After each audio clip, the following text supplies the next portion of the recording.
Filming from GenCon 2016, I'm here with Daryl, who is one of the designers of Fate of the Elder Gods, a game that is currently on Kickstarter and has been demoed here in a prototype form at GenCon 2016. Correct. And Daryl has agreed to tell us a little bit about his game. Thank you, Daryl. Hey, no problem.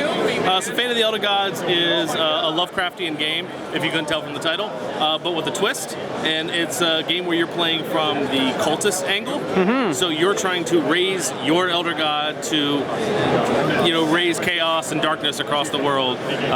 But the issue is all the other players are worshiping their own Elder God, and they all have the exact same objective in mind.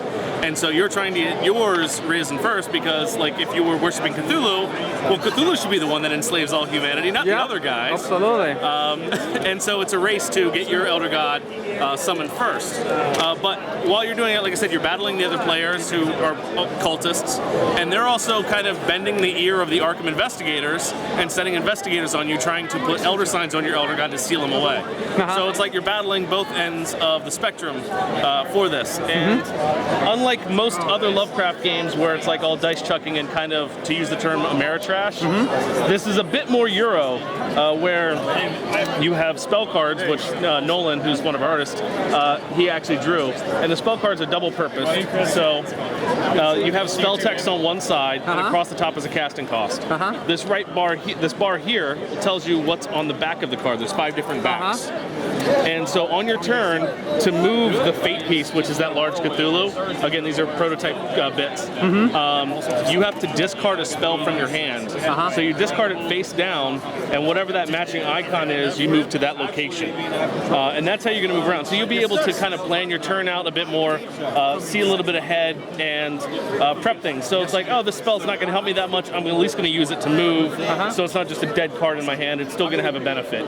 Then each location also has additional abilities, both the basic ability and then a control ability, which brings in a bit of an area control into the game. And the area control with this is a bit unique, because once you have it, you have to lose it to be able to gain the additional power.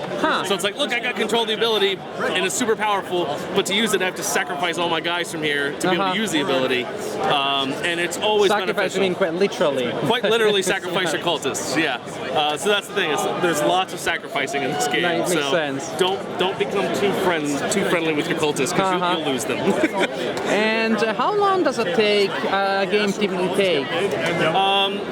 It plays 1 to 4 players, and so it depends on the number of players. But we've been saying about 30 to 90 minutes. So did you say 1 to 4 players? 1 to 4 players. So it is solo friendly. Yeah, you can do solo as well. The cool thing about 1 and 2 player games, the only additional setup, you see that little Cthulhu in the center?